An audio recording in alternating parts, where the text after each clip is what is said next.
L'Amazone. C'est le soir, la nuit vient, encore 1 heure à peine, et le bois assombri serait silencieux. Les oiseaux vont se taire, et seul un grand phalène passe en tourbillonnant d'un vol capricieux. Pourtant un bruit de pas dans le lointain résonne, se rapprochant toujours, et bientôt apparaît, sur un pâle froid blanc, une svelte Amazone, semblant chercher sa route à travers la forêt. La jeune femme est pâle et toute soucieuse. Sans doute, elle est fort lasse et voudrait arriver hors de la forêt sombre et trop mystérieuse. Elle en cherche le bord sans pouvoir le trouver.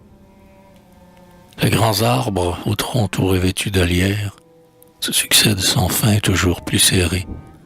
Ils ne tamisent plus qu'une vague lumière qui se perd indécise au milieu des fourrés. L'Amazone inquiète arrête sa monture. Elle écoute, partout le calme de la nuit, sauf un oiseau de proie en quête de pâture, et qui vole en criant. On n'entend aucun bruit. Que faire? À quelle partie s'arrêter? L'ombre augmente. Rester, c'est provoquer les hôtes dangereux, qui s'éveillent la nuit dans la forêt dormante et portent au hasard leurs pas aventureux.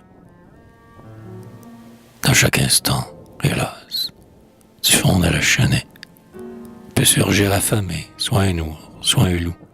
Et pour le repousser, la belle infortunée n'a qu'un léger poignard, mignon comme un bijou. À peine il suffira pour percer la fourrure de l'ours enveloppé dans son manteau royal et qui, mis en fureur par cette égratignure, aura bientôt raison d'elle et de son cheval. Au cou de celui-ci, son bras lâche la bride, et rêveuse, en ses mains, elle cache son front. Faut-il continuer cette course sans guide, en risquant de tourner sans cesse dans un rond? Ou bien au même endroit demeurer pour attendre un secours que le ciel peut encore envoyer? Peut-être en appelant, quelqu'un pourrait l'entendre. C'est son dernier espoir, il lui faut essayer. Et sous le dôme noir où l'ombre croît sans cesse, chacun de ses appels monte faible et perdu. Est-ce une illusion de son cœur en détresse? Tout là-bas dans la nuit, quelqu'un a répondu. Non, ce n'est point un rêve, et le cri se répète. 1, 2 fois, 3 fois, plus fort à chaque instant. Mais soudain, le cheval hennit, dresse la tête, et frémissant de peur se cabre, haletant. L'on entend un bruit de branches que l'on brise, des pas traînants et lourds, puis un long grognement. L'Amazone a repris les guides, indécise. Il faudrait fuir bien vite, oui, mais où? Mais comment? L'étranger dont la voix lui rendit l'espérance arrivera trop tard ou bien assez éloigné, car un ours affamé dresse sa tête immense devant le beau cheval qui tremble, fasciné.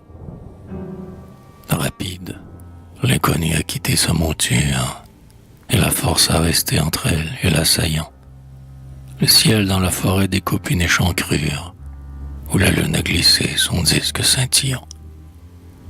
L'Amazone s'appuie au tronc noir d'un vieil arbre, les rênes d'une main, dans l'autre le poignard.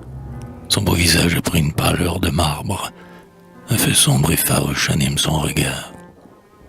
Elle doit à la mort vouer l'ami fidèle, le cheval favori, le plus aimé de tous.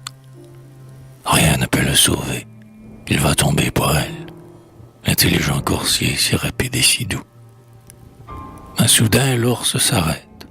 Il l'a vue adossée, toute pâle au vieux tronc, sans faire un mouvement, incapable de fuir plus loin, embarrassée, au milieu des plis lourds de son long vêtement. Le fauve carnassier de sa patte velue écarte le jeune cheval qui pousse un cri d'effroi, puis vers la jeune fille altière et résolue, tendinant son gros corps, il s'avance tout droit. Il reste à l'inconnu une chance dernière, c'est d'enfoncer d'un coup sa lance au cœur de l'ours. C'est un effort suprême et la seule manière, bien incertaine, hélas, de conserver ses jours. Le terrible animal devant elle se dresse, ouvrant ses bras puissants comme pour l'embrasser, mais avec un cri sourd, tout à coup il s'affaisse. Serait-ce le poignard qui vient de le percer? Non, une main plus sûre a renversé le fauve, et l'Amazone au fond de l'obscure forêt cherche des yeux larchés dont l'adresse la sauve, quand bientôt devant elle un inconnu paraît. De sa main gauche encore il tient son arbalète, de l'autre un couteau là qu'il rentre en son étui. Un chapeau déchiré couvre sa belle tête, un immense chien noir tout hérissé le suit. Devant la jeune femme il s'incline avec grâce, ôte son couvre-chef et dit en souriant: pour vous servir encore, que faut-il que je fasse? Vous me voyez tout près, ordonnez seulement. Sire étranger, merci. Sans vous, j'étais perdu. Sur mon front, je sentais déjà le souffle ardent de cette horrible bête à mes pieds étendus. Je ne pouvais fuir ni faire un mouvement. Je ne sais pas comment je me suis égaré dans ce bois dangereux où je n'entre jamais. Par un rêve absorbant sans nul doute enivré, je laissai mon cheval suivre sa route en paix. Lorsque j'ai voulu, tout à coup réveillé, lui faire rebrousser chemin, j'ai reconnu qu'il ne se trouvait plus sous l'épaisse feuillée, ni chemin ni sentier, j'étais dans l'inconnu. Mais j'ai hâte, messire, à cette heure tardive, de gagner Cracovie où sans doute on m'attend. Les miens doivent avoir une crainte bien vive, car jamais dans la nuit je ne m'attarde autant. Et ses dents d'un vieux tronc brisé par quelque orage, elle se mit en selle, et son beau conducteur saisit la bride en main, effraya le passage, où destrayé encore, trop frémissant de peur. Ils marchèrent longtemps d'une rapide allure, l'un de l'autre occupé sans même le savoir, et lui, tout en feignant de guider la monture, la voyait dans son cœur comme dans un miroir. Elle admirait tout bas sa gracieuse aisance, et le soin qu'il prenait de le conduire bien. Certes, il lui montrait beaucoup de complaisance, ce charmant inconnu qui ne redoutait rien. Le bois devant leurs pas se déroule sans trêve. Chaque instant, dirait-on, les éloigne du but. Enfin, devant leurs yeux, comme à travers un rêve, se dresse Cracovie. Ils touchent au salut. Mais un tumulte affreux s'élevait dans les rues. Le tocsin résonnait, mêlant ses appels sourds aux accents répétés des foules accourues et dont le nombre allait en s'augmentant toujours.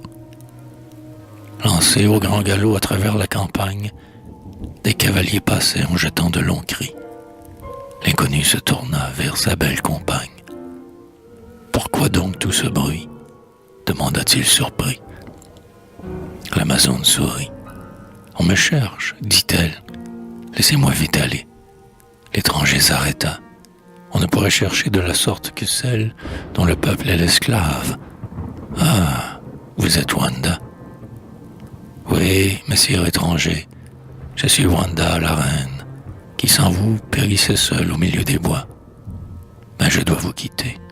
Le temps presse et m'entraîne. Venez quérir demain le prix de vos exploits. Ici, de mon palais, on vous barre l'entrée. Présentez ce poignard que je vous prête ici. Il ouvre chaque porte et sa vue est sacrée.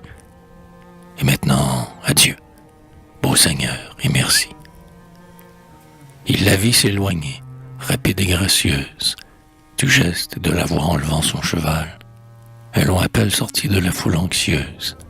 Elle avait reconnu le pâle froid royal.